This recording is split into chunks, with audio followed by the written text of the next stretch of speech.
सबसे पहले मैं 120 एनुअल सेशन के लिए PhD chamber of commerce and industry के सभी सदस्यों को हृदय से बहुत बहुत शुभकामनाएं देता हूं, शुभेच्छाएं देता हूं। 120 साल यशस्वी रूप से कार्य करना ये आसान बात नहीं है। हमारे देश के ट्रेड, बिजनेस और इंडस्ट्री को विकसित करने के लिए आप सब लोगों ने और विशेष रूप से पीएचडी चैम्बर ने जो कंट्रीब्यूशन किया है उसके लिए मैं निश्चित रूप से आप सबको धन्यवाद तो देता हूं, पर आपके कंट्रीब्यूशन को निश्चित रूप से देश और जनता जरूर याद रखेगी। हमारे 2027 तक हमारे प्रधानमंत्री जी ने यह तय किया है और जो मिशन सबके सामने रखा है कि हम $5 ट्रिलियन की इकोनॉमी बनाएंगे। We are the fastest growing economy in the world. हम विश्व गुरु बनने की महत्वाकांक्षा रखते हैं और वो पोटेंशियल हमें है। और ये $5 ट्रिलियन की इकोनॉमी बनाना ये कठिन है पर असंभव नहीं है। आप सबके सहयोग से, अभी सभी स्टेक होल्डर्स के सहयोग से ये निश्चित रूप से उद्दिष्ट हम पूरा कर सकेंगे। विशेष रूप से 2047 तक विकसित भारत का मिशन लेकर भी हम चल रहे हैं। और विकसित भारत का जो मिशन है उसमें केवल हमको फिजिकल प्रोग्रेस की बात हमने नहीं की है। हमारे समाज में 3 इंपॉर्टेंट हमारे पिलर्स हैं: ethics, economy, ecology and environment. Ethics हमारे लिए इसलिए आवश्यक है कि हम आर्थिक दृष्टि से कितना भी विकास करेंगे, पर आर्थिक विकास के साथ हमारा सामाजिक जीवन अगर स्वस्थ नहीं रहेगा, मूल्याधिष्ठित जीवन पद्धति नहीं होगी, तो परिवार व्यवस्था और समाज व्यवस्था कोलैप्स हो जाएगी, जो समस्या आज विशेष रूप से वेस्टर्न कंट्रीज फेस कर रही है। We need to establish coordination, communication and cooperation between the all fields and considering the strength and weaknesses of all the stakeholders. और इसलिए जो थिंकिंग है वो इंटीग्रेटेड है और वो हम सब के लिए महत्वपूर्ण है। ये बात पूरी हो सकती है, इसके लिए एक छोटा उदाहरण मैं मेरे डिपार्टमेंट का आपको देना चाहता हूं। 2014 में जब मोदी जी प्रधानमंत्री बने और मुझे मंत्री बनने का सौभाग्य मिला, तो ऑटोमोबाइल इंडस्ट्री जो थी उसका नंबर 7वां था और टोटल वॉल्यूम उसका 14 लाख करोड़ था। अभी कुछ ही दिन पहले हमने जापान को बाईपास किया और अब हम वर्ल्ड में 3rd नंबर पर आए हैं और हमारी ऑटोमोबाइल इंडस्ट्री 22 लाख करोड़ की है। अब हम जिस प्रकार से टेक्नोलॉजी के आधार पर, नए नए रिसर्च के आधार पर इसमें जो बदल कर रहे हैं, alternative fuel, biofuel, electric vehicles, ethanol, methanol, biodiesel, LNG, electric, hydrogen, उस प्रकार से हमारा जो ऑटोमोबाइल हब है इंडिया, ये वर्ल्ड के लगभग सब ब्रांड हमारे यहाँ उपस्थित है। और निश्चित रूप से मैंने ऑटोमोबाइल इंडस्ट्री वालों को बुलाकर कहा कि आत्मनिर्भर भारत बनाना है, विकसित भारत बनाना है, तो आपको वर्ल्ड में पहले नंबर पर पहुंचना है। अभी पहले नंबर पर यूएसए है, उनके इकोनॉमी का साइज, ऑटोमोबाइल इंडस्ट्री का साइज 78 लाख करोड़ है। दूसरे नंबर पर चीन है, उनका साइज 49 लाख करोड़ है और इंडिया 22 लाख करोड़ है। पर जिस प्रकार से हम लोग इतने बड़े प्रमाण पर नए नए रिसर्च लेकर आ रहे हैं, इनोवेशंस लेकर आ रहे हैं, तो मेरा विश्वास है कि हमारी ऑटोमोबाइल इंडस्ट्री हम 5 साल में वर्ल्ड में पहले नंबर पर पहुंचेंगे, ये मेरा विश्वास है। हमारी जो टू व्हीलर इंडस्ट्री है, हीरो, होंडा, टीवीएस और बजाज, वो 50% प्रोडक्शन उनका एक्सपोर्ट कर रहे हैं। अभी ट्रैक्टर वाले, agriculture equipment and construction equipment वाले दोनों की मैंने मीटिंग बुलाई थी और मैंने एग्रीकल्चर इक्विपमेंट वालों को यह कहा कि futuristic vision for development is very important. वो कॉस्ट इफेक्टिव होनी चाहिए, इंपोर्ट सब्स्टिट्यूट होनी चाहिए और इकोलॉजी एंड एनवायरनमेंट को प्रोटेक्ट करने वाली चाहिए और इंडिजिनस चाहिए। अभी हमारे यहाँ डीजल और पेट्रोल और गैस का हम उपयोग करते जो 22 लाख करोड़ रुपए का हमारा इंपोर्ट है। अगर 22 लाख करोड़ रुपए में से 15 लाख करोड़ भी अगर बचाते हैं और वो अगर इंडियन इकोनॉमी में जाएंगे तो कितनी ग्रोथ बढ़ेगी, कितनी परचेसिंग पावर बढ़ेगी, कितनी एम्प्लॉयमेंट बढ़ेगी, आप सोच सकते हैं। केवल हमने एक निर्णय किया था कि हम लोग इथेनॉल कॉर्न से बनाने की अनुमति देंगे। तब कॉर्न की मार्केट प्राइस 1200 रुपए क्विंटल थी और एमएसपी 1800 रुपए क्विंटल थी। पर जैसे हमने सरकार ने ये मानने की और घोषणा हुई तो कॉर्न की प्राइस 2800 रुपए क्विंटल हुई। और आज स्थिति ऐसी है कि पिछले साल में यूपी और बिहार में कॉर्न इतने बड़े प्रमाण पर कॉर्न से किसानों का फायदा हुआ कि 45,000 करोड़ रुपए एडिशनल उत्तर प्रदेश और बिहार के किसानों के जेब में गए क्योंकि कॉर्न की प्राइस बढ़ी। अब ये 45,000 करोड़ कोई सेफ डिपॉजिट हॉल में थोड़ी जाते हैं, ये किसानों के जेब में जाएंगे तो वो खर्चा करेंगे, कपड़ा लेंगे, घर बनाएंगे, कई यात्रा पे जाएंगे, तो ये पैसे से इकोनॉमी मल्टीप्लाई होती है। और इसलिए मुझे बताते हुए खुशी हो रही है कि हमें हर समय ये सोचना होगा कि हम किस प्रकार से इंपोर्ट को कम करके ग्रोथ को बढ़ाकर, पर कैपिटा इनकम और जीडीपी ग्रोथ बढ़ाकर, विशेष रूप से हमारे यहाँ जो सामाजिक, आर्थिक, शैक्षणिक दृष्टि से जो पिछड़े हुए लोग हैं उनकी वेल्थ क्रिएट करने के लिए हम कैसे मददगार हो सकते हैं, इसका ये उदाहरण है।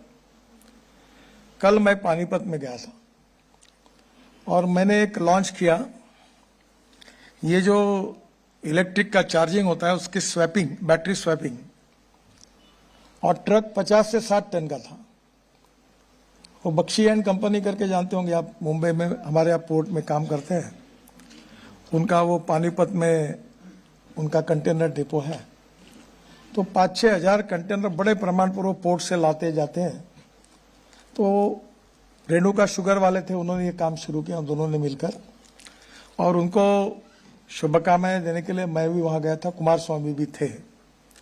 अब वो ट्रक का इकोनॉमिक्स देखो, हम 1 लीटर डीजल के लिए हमको 115 रुपए लगते हैं और 1 लीटर में उतना ही एवरेज मिलाने के लिए हमको इलेक्ट्रिसिटी 12 रुपए की लगती है। अब ये जो 350 ट्रक उन्होंने कल शुरू किए, तो वो ट्रक खड़ा होता है और एक 20 सेकंड में वो बैटरी एक निकाल देता है और दूसरी रख देता है और फिर 140 किलोमीटर वो ट्रक चलता है। तो मुंबई जेएनपीटी, कांडला, मुद्रा पोर्ट से दिल्ली तक वो 200-150 किलोमीटर पर वो बैटरी का चार्जिंग स्वैपिंग के सेंटर्स होंगे और ये 350 ट्रक फर्स्ट फेज में शुरू हो रहे हैं। तो आप ये विचार करिए कि डीजल के 120 रुपए के बजाय काम अगर 12 रुपए में होता है तो लॉजिस्टिक कॉस्ट कितनी कम होगी, आप सोचो। अभी बीच में आईआईएम बेंगलोर और कानपुर आईआईटी और चेन्नई आईआईटी ने एक अध्ययन किया और उन्होंने ये कहा कि अच्छे रोड बनने के कारण जो हमारी लॉजिस्टिक कॉस्ट है वो 5% से 6% कम हुई है। अब उन्होंने कहा कि एवरेज लॉजिस्टिक कॉस्ट में 6% कमी आई है। जो कच्चा माल हम कारखाने तक जाते हो लॉजिस्टिक कॉस्ट में 3%, कारखाने से ग्राहक तक लॉजिस्टिक कॉस्ट में 1.33% में कमी आई है। अब हमारी अड़चन यह है कि हमारे देश में लॉजिस्टिक कॉस्ट 16% है और चाइना में 8% है। यूरोपियन कंट्री और अमेरिका में लॉजिस्टिक कॉस्ट 12% है। और इसलिए हम एक्सपोर्ट मार्केट में हम कॉम्पिटेंट जो कंपटीशन है उसमें लॉजिस्टिक के कॉस्ट के कारण हमें कॉम्पीट करना भी कठिनाई आती है। अब ये 6% कम हुई, यानी 16 से 10% पे आई। जो हमने रोड बनाए हैं अभी तो काम शुरू है। अभी जो आपने देखा वो छोटा सा आइसबर्ग का छोटा सा ऊपर दिख रहा है, उतना ही है। असली फिल्म शुरू होना बाकी है। तो अभी जो रोड अभी बनेंगे, दिल्ली मुंबई पूरा होगा, दिल्ली देहरादून पूरा होगा 2 घंटे में, दिल्ली देहरादून 12 घंटे में, दिल्ली 2 घंटे में, जयपुर 4 घंटे में, अमृतसर 6 घंटे में, कटरा 8 घंटे में, श्रीनगर, और बेंगलोर से चेन्नई भी 2 घंटे में हो जाएगा। अब ये मेरठ से दिल्ली 4 घंटे था, वो 45 मिनट में आया। तो रोड में अच्छे बनेंगे और फ्यूल में बदल जाएगा तो लॉजिस्टिक कॉस्ट काफी कम हो जाएगी। मैं आज इस मंच पर आपको एश्योर करता हूं कि इस साल दिसंबर समाप्त होने के पहले इस देश की लॉजिस्टिक कॉस्ट सिंगल डिजिट पे आएगी, 9% पे आएगी। अब आप लोग बिजनेस करते हैं, आप माल इधर से उधर भेजते हैं। आप ये बताइए कि अगर ये 6% कम हो जाएगी, 7% कम हो जाएगी, तो उसका कितना बड़ा इंपैक्ट है। आपका प्रॉफिट 8-10% का होता है, कभी तो 5% होता है। तो एक बहुत बड़ा इंपैक्ट है। और इसके साथ साथ मुझे खुशी है कि एक्सपोर्ट बढ़ेगा, और इसलिए एक तरफ फ्यूल में भी ट्रांसफॉर्मेशन आ रहा है और दूसरी तरफ हमारी टेक्नोलॉजी में, ऑटोमोबाइल इंडस्ट्री के टेक्नोलॉजी में बदलाव आ रहा है और अच्छे रोड भी बन रहे हैं। 2 बातें मैं अक्सर बहुत याद करके सबके सामने रखता हूं, और मुझे लगता है कि यही सबसे important heart of the subject यही है। वो ये है कि innovation, entrepreneurship, science, technology, research, skilled and successful practices, we name it as knowledge, and conversion of knowledge into wealth is the future. आपके बिजनेस में आप जितनी अच्छी टेक्नोलॉजी यूज करेंगे उतना आपका फायदा बढ़ेगा, क्वालिटी बढ़ेगी, प्रॉफिट बढ़ेगा। और दूसरी इंपॉर्टेंट चीज है कि no material is waste and no person is waste. It is depending upon the appropriate technology, appropriate vision of the leadership that you can convert waste into wealth. अभी मैंने मथुरा में एक हाइब्रिड एन्युटी में, मथुरा के 90 ml search पर एक hybrid annuity में project किया था, और वो केवल 40% प्राइस में पूरा हुआ। त्रिवेणी इंजीनियरिंग ने लिया। इंडियन ऑयल वो पानी खरीदती है, 20 करोड़ साल के देते, वो 25 करोड़ यूपी सरकार को देते थे, उनका 5 करोड़ का फायदा हुआ, और आज प्रोजेक्ट सक्सेसफुली इंप्लीमेंट हुआ। और अभी हमने ये तय किया है कि 2027 समाप्त होने के पहले हम देश में जितनी कचरा पड़ा हुआ है, ये लीगेसी सॉलिड वेस्ट है, इसको पूरा निकालकर हम रोड कंस्ट्रक्शन में यूज करके इसको हम समाप्त करेंगे, स्वच्छ भारत का निर्माण करेंगे। दिल्ली में तो कचरे के 4 माउंटेन बने हुए, अच्छा नहीं लगता। और अभी हमने एक माउंटेन की कली में जब जा रहा था 7 मीटर हाइट कम की। अभी देश में हमने 80 लाख टन कचरा सेग्रीगेट करके रोड कंस्ट्रक्शन में यूज किया है, और अब उसमें से plastic, rubber, metal, glass segregate हुई, और उसके कारण स्वाभाविक रूप से रिसाइकलिंग भी हो रहा है। तो मेरा कहना यही है कि अप्रोप्रिएट टेक्नोलॉजी अगर होगी और futuristic vision for development with the futuristic technology, तो स्काई इज द लिमिट। और इसलिए स्वाभाविक रूप से हमारी इकोनॉमिक ग्रोथ जिस प्रकार से हो रही है, इंडस्ट्रियल ग्रोथ जिस प्रकार से हो रही है, मुझे लगता है कि इसमें ह्यूज पोटेंशियल है। जो इंफ्रास्ट्रक्चर हम बना रहे हैं उसमें पहला उद्देश्य यह है कि सेफ एंड कन्वीनियंट होना चाहिए, पोल्यूशन को समाप्त करना चाहिए। दूसरा प्रॉस्पेरिटी है, और उसके साथ डेवलपमेंट एंड जॉब क्रिएशन होना चाहिए। तीसरा, जो प्लैनेट पर सस्टेनेबल डेवलपमेंट के साथ टिकाऊ, शाश्वत और पर्यावरण पूरक डेवलपमेंट होनी चाहिए। जो एयर पोल्यूशन का प्रॉब्लम आप दिल्ली में फेस करते हो वो बहुत ही गंभीर है। मैं रुकता ही नहीं दिल्ली में। सोमवार, मंगलवार, बुधवार हो गया कि रात के फ्लाइट से 12 बजे 11 बजे बैठ के निकल जाता हूँ, पूरा इन्फेक्शन। और इसलिए दिल्ली के प्रदूषण को कम करना ये हमारे लिए हाईएस्ट प्रायोरिटी है। अब परेली जलना बंद हुआ है। मैं बहुत दिनों से कोशिश कर रहा था कि पंजाब और हरियाणा में 220 लाख टन परेली होती थी। अब परेली से 400 प्रोजेक्ट आए हैं जो परेली से बायो सीएनजी बना रहे हैं और उसका बाय प्रोडक्ट है लिग्नन, और वो बिटुमिन में डालकर हमने पहला 1 किलोमीटर रोड नेशनल हाईवे पर नागपुर जबलपुर रोड पर बनाया। तो सेंट्रल रिसर्च और ऑर्गेनाइजेशन ने सर्टिफाई किया कि that is prove to be better than petroleum bitumen. तो हमारा किसान अन्नदाता नहीं है, ऊर्जादाता है। ऊर्जादाता नहीं, ईंधन दाता है। ईंधन दाता नहीं, बिटुमिन दाता है। और बिटुमिन दाता नहीं, अब हाइड्रोजन दाता, और उसके साथ साथ हवाई ईंधन दाता भी बनेगा। तो मुझे लगता है कि हमारे देश की एग्रीकल्चर रूरल इकोनॉमी बहुत तेजी से बढ़ेगी। देखो, इम्बैलेंस भी होना ठीक नहीं है। मेरे मन में कभी कभी आता है सब बात, आप नाराज मत हुइए। मैं गांव से हूं, पर खेती मेरा व्यवसाय था, मेरे घर का। और मैं वैसे कोई होशियार विद्यार्थी नहीं था, पीएचडी वाला नहीं था, पर योगायोग से मुझे 13 डिलिट्स मिली है, डॉक्टरेट। उसमें से 7 डॉक्टरेट मेरी एग्रीकल्चर साइंस में है। तो ये जो दिल्ली, मुंबई, कलकत्ता, चेन्नई की आपकी दुनिया है, ये बड़ी अर्बन सेंट्रिक है। गांव, गरीब, मजदूर, किसान का उतना विचार नहीं होता। गांव समृद्ध संपन्न नहीं बनेंगे, गरीब मजदूर किसान का कल्याण नहीं होगा, तो आत्मनिर्भर भारत कैसे बनेगा। और इसलिए diversification of agriculture towards energy and power sector, इस पर मैं अनेक दिनों से काम कर रहा हूं।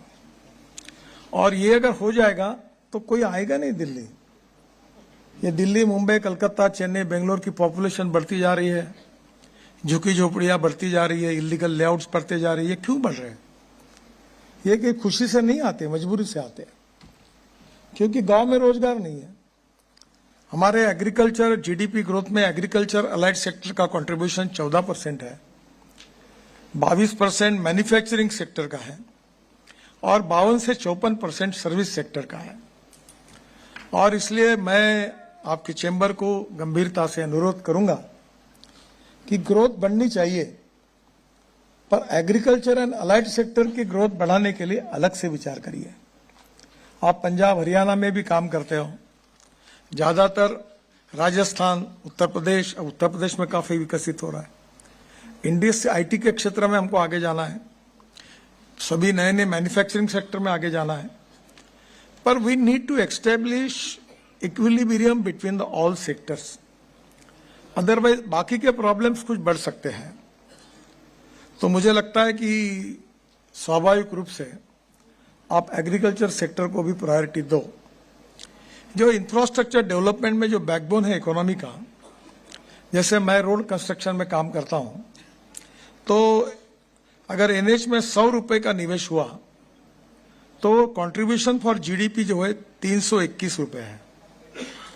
यानी इंफ्रास्ट्रक्चर के कारण एम्प्लॉयमेंट पोटेंशियल क्रिएट होता है, जीएसटी सरकार को मिलता है, यानी सबका फायदा। जैसे ऑटोमोबाइल सेक्टर की मैंने बात बताई आपको कि ये 4.5 लाख करोड़ लोगों को जॉब मिला है। देश में रेवेन्यू के रूप में स्टेट और सेंट्रल गवर्नमेंट को सबसे ज्यादा जीएसटी के रूप में पैसा देने वाली वो इंडस्ट्री है, और देश का सबसे ज्यादा एक्सपोर्ट भी उसी का है। तो वैसे हर सेक्टर में हम जो विकसित करेंगे उससे सबका फायदा है, और इसलिए एमएसएमई का इससे विस्तार होगा, और बेहतर कनेक्टिविटी से लॉजिस्टिक कॉस्ट कम होगी, और लॉजिस्टिक कॉस्ट कम होगी तो एक्सपोर्ट बढ़ेगा, और एक्सपोर्ट बढ़ेगा तो एम्प्लॉयमेंट बढ़ेगी, वेल्थ क्रिएट होगी, गवर्नमेंट का भी रेवेन्यू क्रिएट होगा, और नेचुरली हम एक विकसनशील भारत बनेंगे।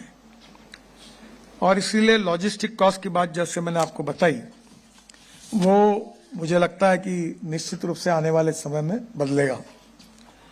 जो रोड इकोनॉमी का सेक्टर है, इसमें मैं बहुत बार कहता हूं, हमारे पास पैसे की कोई कमी नहीं है। अब मेरे पास समस्या है पैसे की नहीं है, खर्चा करने की है। ये सरकारी अधिकारियों की मानसिकता बदलने के लिए बहुत ताकत लगानी पड़ती है। वो भी सही है, अगर वो समझ सकते तो आपके जैसे पीएचडी चैम्बर के मेंबर नहीं बनते, नौकरी क्यों करते। तो वहां मैं बोलता हूं जो खर्चा करेगा वो आता ही है पैसा। तो पहली बात तो हमारा 2,85,000 करोड़ का बजट है और कैपिटल मार्केट में हमारा इतना अच्छा गुडविल है कि अब मैं आपको कहूंगा कि इनविट और टीओटी 2 मॉडल हम ला रहे हैं। अभी हाइब्रिड एनओटी और बीओटी में हमने रोड बनाया, तो इनविट में और टीओटी में आप आइए। अभी पहला इनविट हमने मुंबई स्टॉक एक्सचेंज में जब लॉन्च किया तो 7 दिन का टाइम दिया था और मैं 7 दिन के बाद मुंबई स्टॉक एक्सचेंज में जाकर वो घंटी बजाकर बॉन्ड इश्यू को खत्म करने वाला था। पर चमत्कार हुआ, जैसे बॉन्ड इश्यू लॉन्च हुआ इनविट मॉडल का, तो 7 दिन के बजाय पहले 7 घंटे में 7 टाइम्स ओवर सब्सक्राइब हुआ। तो दूसरे दिन मुझे दौड़कर आना पड़ा मुंबई और बेल बजाकर बंद करना पड़ा। तो पैसे की कोई कमी नहीं। मैं आज भी अगर चाहूं और मॉनिटाइज करूं प्रोजेक्ट को तो 15 लाख करोड़ मेरे जेब में बैठे हैं, पर मैं करूं क्या? पैसे मॉनिटाइज करके जब बजट ही खर्चा नहीं हो रहा तो मैं पैसे खड़े करके क्या बैंक में डिपॉजिट करूं? और इसलिए अब मैंने तय किया कि अब रोड गरीब लोगों के पैसे से बनाऊंगा। तो हमारे इनविट मॉडल में हमने 50% पब्लिक के लिए रिजर्व रखा है और जो भी इन्वेस्ट करेंगे उनको 8.05 इंटरेस्ट ईयरली हम देंगे और मंथली उनके अकाउंट में जमा करेंगे। और इनविट बॉन्ड का हमारा जो पहला बॉन्ड हुआ उसका 100 रुपए की कीमत आज 140 रुपए हो गई, यानी इसकी भी कीमत बढ़ेगी और इंटरेस्ट तो रिटर्न अंदाज से 17-18% तक जाएगा। तो मैंने कहा अभी सफाई कामगार, पीयून, चपरासी, कांस्टेबल, छोटे लोगों को धनवान बनाओ।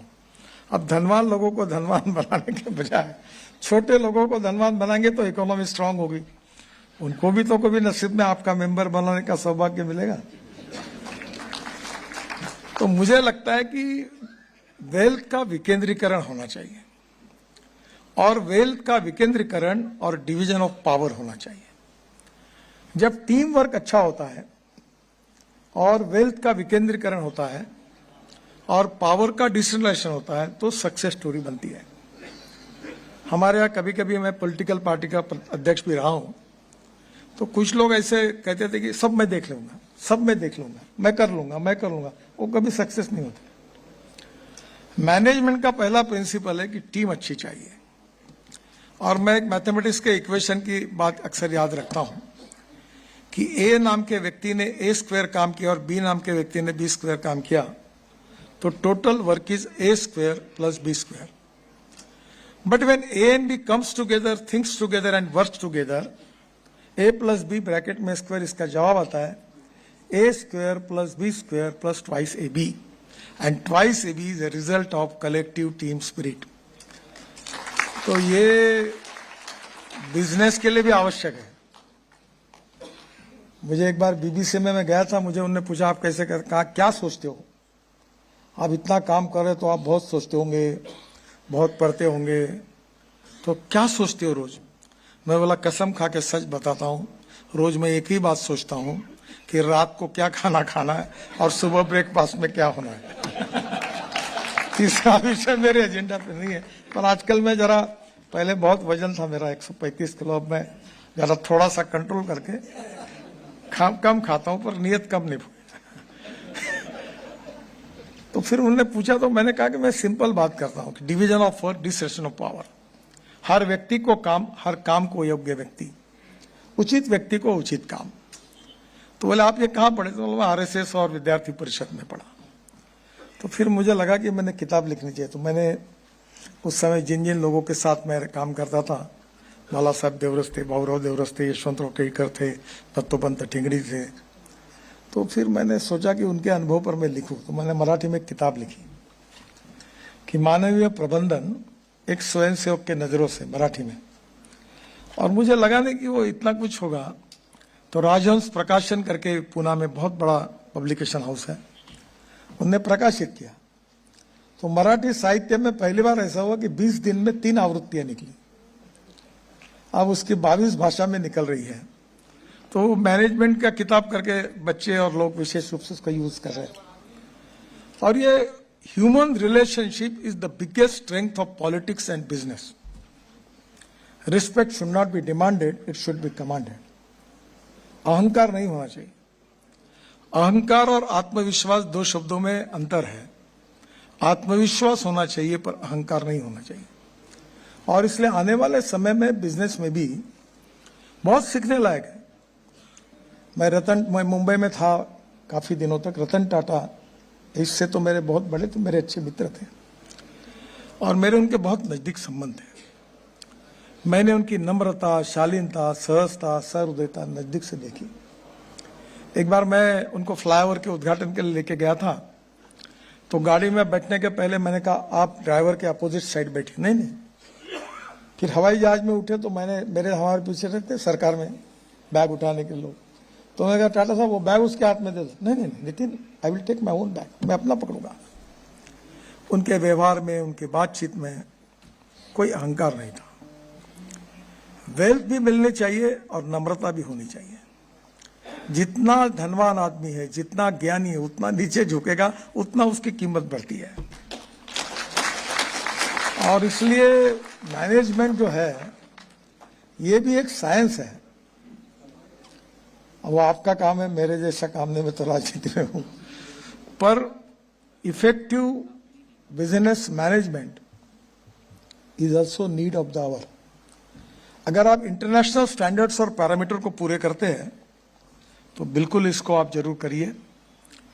ज्यादा समय नहीं है, पर मैं आपको इतना ही बताऊंगा कि हम 10,000 करोड़ के, करीब 6 लाख करोड़ के 25 ग्रीन फील्ड हाईवे बना रहे हैं। जैसे कश्मीर से कन्याकुमारी तक। अभी आप मनाली जाओगे तो रोहतांग पास जाने के लिए 3.5 घंटे लगते थे, अब 8 मिनट में टनल से निकल जाते हैं।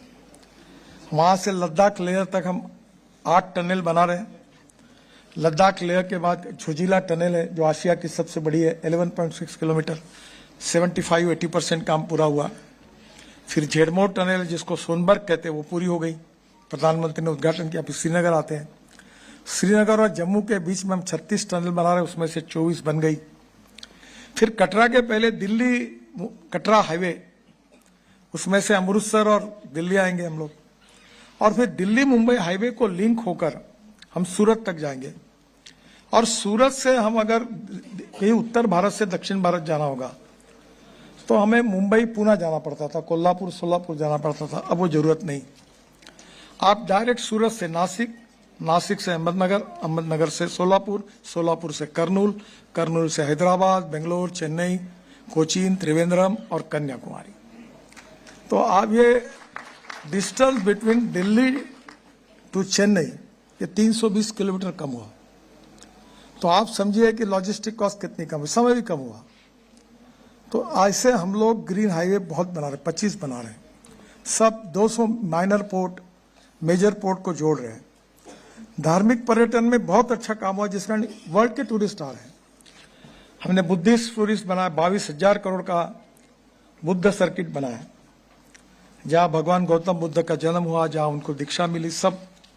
और वहां वर्ल्ड से अब टूरिस्ट आना शुरू हुआ है।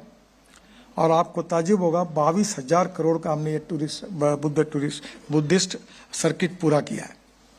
फिर अयोध्या का सर्किट पूरा किया, फिर बद्रीनाथ, केदारनाथ, गंगोत्री, यमुनोत्री लगभग 90% पूरा हुआ। अभी केदारनाथ में हमने रोपवे बना रहे हैं। आपको ताजुब होगा कि रोपवे 5,000 करोड़ की है। अब हमने प्राइवेट को रोपवे करने के लिए जिसको दिया है वो पूरा 5,000 करोड़ खुद का डालेगा और हमको 800 करोड़ रुपए साल के रॉयल्टी के रूप में देगा।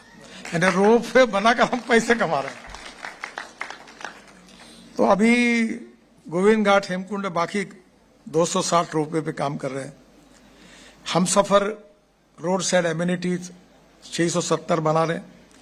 कुछ दिक्कतें आती है उसमें, पर वो अच्छी बनाने के लिए हमने शुरू किया है। लोगों को टोल के बारे में बहुत तकरार थी, अब हमने 3000 रुपये का पास निकाल दिया है कि 200 जगह फ्री। तो आज जो गाड़ी वाला था उसको एक जगह पर 150-200 टोल लगता था, अब ये 3000 रुपये में 200 टोल फ्री हो गए, तो वो भी खुश हो गए। और उसमें भी हमने नई अच्छी सिस्टम लाई है जहां रुकने की जरूरत नहीं पड़ेगी। मैंने कहा कि म्यूनिसिपल वेस्ट का उपयोग कर रहे, हमने बांबू के क्रैश बैरियर बनाए, फ्लैश रोड में लाई, कचरा डाला, बायो बिटुमेन का हम काम शुरू किया है। हमने अभी स्टील फाइबर वो बीम में डालकर हम एक नई टेक्नोलॉजी लाई है, और मैं आपके जो रियल इस्टेट में काम करते हैं उनको अनुरोध करूंगा कि इसका अध्ययन करिए। ये हॉल है और इधर एक पियर है, उधर एक पियर है। तुम्हारे मेट्रो के और ब्रिजेस के इसमें 30 मीटर तक ही, 2 पियर में डिस्टेंस 30 मीटर तक ही रहता था, पर मलेशिया ने टेक्नोलॉजी डेवलप की, वो 120 मीटर तक होगा। तो बीच वाले गए तो पैसा बच गया, 20 से 25% कॉस्ट। तो ऊपर का जो बीम कास्ट करते हैं उसको स्टील फाइबर का यूज करते हैं, और ये स्टील फाइबर की एक फैक्ट्री फरीदाबाद ओपन हुई है। शायद मैं अगले सप्ताह उसके इनॉग्रेशन के लिए जा रहा हूँ, देश की पहली। और ये फाइबर कास्टिंग में यूज होगा, तो आपका बीच के पियर खड़े करने की जरूरत ही नहीं पड़ेगी। तो ये टेक्नोलॉजी का जो उपयोग है वो बहुत इंपॉर्टेंट है, और मुझे लगता है कि ये हमने अभी आयरन स्लैग जो होता है वो यूज किया, जो वेस्ट मटेरियल है उसको यूज कर रहे हैं। और मेरा सपना है कि रोड फैक्ट्री में तैयार हो, प्री कास्ट। ये बहुत गंदा काम करते कॉन्ट्रैक्टर, तो मैंने बता दिया उनको, जेल में डाल दूंगा आपको। तो अभी वो जो प्री कास्ट की पूरी स्लैब फैक्ट्री में बनेगी और हम असेंबल करेंगे। अब हमने बाजू की ड्रेनेज सिस्टम वगैरह सब मैंडेटरी कर दी प्री कास्ट में। तो सिविल कंस्ट्रक्शन में भी काफी चेंज हुए हैं, और मुझे लगता है कि इसका फायदा देश को निश्चित रूप से होगा। Now India is the 4th largest economy and fastest growing economy. पिछले 10 साल में जीडीपी 3 गुना बढ़ा है। 2014 में 107 लाख करोड़ से 2024-25 में 331 लाख करोड़ आया है। ईज ऑफ डूइंग बिजनेस में काफी बदलाव हुआ है, जीएसटी रिफॉर्म हुए हैं, सिंगल विंडो क्लियरेंसेस है। जैसे प्राइवेट पार्टिसिपेशन में तो बीओटी का जन्मदाता होने का सौभाग्य मुझे मिला, पीपीपी मॉडल का। जब मैं महाराष्ट्र में मंत्री था तो मुंबई पुणे हाईवे, 55 फ्लाईओवर, नासिक मुंबई, ये सब रोड पहली बार बने थे। अब वो लोग बहुत रिस्पांस दे रहे हैं। डिजिटल लीडरशिप में भी हमने काफी अच्छा किया है। 46% global real time transaction India में हो रहे हैं। स्टार्टअप पावर में 100+ यूनिकॉर्न्स, टर्नओवर 8,500 करोड़ शुरू हुए। एक्सपोर्ट 10 साल में हमारा 76% ग्रोथ हुआ है। पर मैं इसमें समाधानी नहीं हूं, हमको और बढ़ना होगा। पिछले 10 साल में 670 बिलियन, 60 लाख करोड़ से अधिक एफडीआई आया है। ग्लोबल सप्लाई चेन इंडिया एक ट्रस्टेड पार्टनर है, और हमारा लक्ष्य है make in India and make for the world. Global standards को अपनाना है। 101% good quality is very important, और इसके लिए मेक इन इंडिया के साथ मेक फॉर द वर्ल्ड, इसके लिए quality is very important. Global standards अपनाना है, लोकल स्ट्रेंथ को बढ़ाना है, और वैल्यू चेन को इफेक्टिव बनाना है। जैसे मैंने कल पानीपत वाली बात बताई, ऐसी बातों में आप बिल्कुल जरूर इंटरेस्ट लीजिए। दुनिया हमारे देश की तरफ क्यों देख रही है, व्हाट इज द रीजन? तो 4 बातें बहुत महत्वपूर्ण है। Young and skilled workforce, low labour cost, demand driven market, domestic market, और स्टेबल गवर्नमेंट। ये चारों बातें होने के कारण निश्चित रूप से हमारा फ्यूचर बहुत अच्छा है, और इसलिए मैं मानता हूं कि आने वाले समय में आत्मनिर्भर भारत हमको बनाना है। Water, power, transport and communication, ये 4 इंफ्रास्ट्रक्चर जहां विकास होगा वहां निश्चित रूप से इंडस्ट्रियल ग्रोथ बढ़ेगी, कैपिटल इन्वेस्टमेंट आएगी, और जहां इंडस्ट्री और कैपिटल इन्वेस्टमेंट आएगी वहां एम्प्लॉयमेंट पोटेंशियल बड़ा होगा, और जहां एम्प्लॉयमेंट पोटेंशियल खड़ा होगा वहाँ गरीबी दूर होगी। और इसलिए आप सब लोगों का कंट्रीब्यूशन ग्रोथ को बढ़ाने में बहुत बड़ा है। You are not only wealth creator, you are employment creator. और इसलिए मैं बहुत बार, पुराने समय रशिया और चाइना में कम्युनिस्ट विचारधारा थी, वो अपने आप समाप्त हो गई। अब चाइना भी एक प्रकार से कैपिटल इन्वेस्टमेंट और वो जो लिबरल इकोनॉमी की बात करने लगे रशिया और चाइना। और इसलिए आने वाले समय में हमें ग्रोथ को बढ़ाना है तो कैपिटल इन्वेस्टमेंट को बढ़ाना होगा।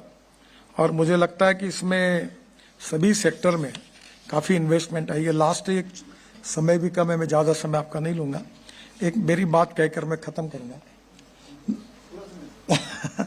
The future for the future fuel जो है वो है हाइड्रोजन। और मैं चैम्बर को विशेष रूप से अनुरोध करता हूँ कि इसमें आप सहयोग करिए। अभी हमने ग्रेटर नोएडा टू दिल्ली, आगरा, भुवनेश्वर, कोणार्क, पुरी, अहमदाबाद, वडोदरा, सूरत, साहिबाबाद, फरीदाबाद, दिल्ली, पुणे, मुंबई, जमशेदपुर, कलिंगानगर, त्रिवेंद्रम, कोची, कोची, एडापल्ली, जामनगर, अहमदाबाद और विशाखापट्टनम, भैयावरम, ऐसे 10 रोड हाइड्रोजन प्रोजेक्ट के लिए लिए हैं। Tata, Ashok Leyland, Volvo, Reliance, Indian oil, HPCL हमारे पार्टनर हैं। और हम ये 10 रोड पर हाइड्रोजन की बसेस और ट्रक शुरू कर रहे हैं। मैंने कुछ दिन पहले टाटा के 3 ट्रक को 2 हाइड्रोजन फ्यूल सेल पे थी और एक IC इंजन विथ हाइड्रोजन का था, उसको लॉन्च किया है। डार्क एरिया जो है ट्रांसपोर्ट ऑफ हाइड्रोजन और हाइड्रोजन फिलिंग स्टेशन। और मुझे लगता है इसमें हमको टेक्नोलॉजी अपग्रेड करने की आवश्यकता है। इलेक्ट्रिक में हमने काफ़ी प्रगति कर ली। जब मैंने इलेक्ट्रिकल व्हीकल की शुरुआत की थी तो लिथियम आयन बैटरी जो थी वो $150 पर किलोवाट पर आवर थी, वो अब $55 to $65 पर किलोवाट पर आवर आई। अब बैटरी केमिस्ट्री में बदल हुआ, lithium ion, sodium ion, zinc ion, aluminium ion, अलग अलग प्रकार की बैटरी डेवलप हो रही है। अब मुझे लगता है कि हिंदुस्तान एक ऐसा देश बन रहा है कि जो विश्व के लिए ग्रोथ इंजन के रूप में एक प्रैक्टिकल मॉडल बनेगा, because of our innovation, research and technology. आप कहीं भी देखिए, वर्ल्ड का जो देश सबसे पहले नंबर पर है, उसका कारण अगर कोई है तो उस देश की टेक्नोलॉजी, उस देश का रिसर्च, उस देश का innovation, futuristic planning, futuristic development और फ्यूचरिस्टिक टेक्नोलॉजी।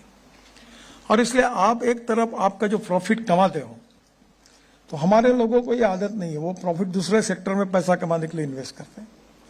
मैं आपको अनुरोध करूंगा कि आपके कुछ प्रॉफिट को, कम से कम 3-4% प्रॉफिट को आप रिसर्च एंड डेवलपमेंट के लिए दीजिए, ताकि आने वाले समय में आपकी प्रोडक्ट में रिसर्च और डेवलपमेंट के साथ और क्वालिटी, कॉस्ट कैसे कम होगी, क्वालिटी कैसे सुधरेगी और वर्ल्ड में हम नंबर 1 पर कैसे होंगे। मुझे विश्वास है कि sky is the limit. Hindustan में इतनी भयंकर क्षमता है कि हमारी ताकत बहुत बड़ी है। वर्ल्ड में सबसे ज्यादा young, talented, skilled engineering man power किसी देश में है तो उसका नाम हिंदुस्तान है। हमारे IIT, हमारे इंस्टीट्यूट, हमारे रिसर्च, हमारी इंडस्ट्री, इनमें भयंकर पोटेंशियल है। मुझे लगता है हम सब लोग मिलकर between the stakeholders cooperation, coordination और कम्युनिकेशन एस्टैब्लिश करें और हम सब लोग मिलकर आत्मनिर्भर भारत का सपना हम निश्चित पूरा करें। उसके लिए जो रोड इंफ्रास्ट्रक्चर है वो उस स्टैंडर्ड का देने की जिम्मेदारी हमारी है, वो मैं निश्चित रूप से पूरी करूंगा। VK न्यूज, राष्ट्र के नाम।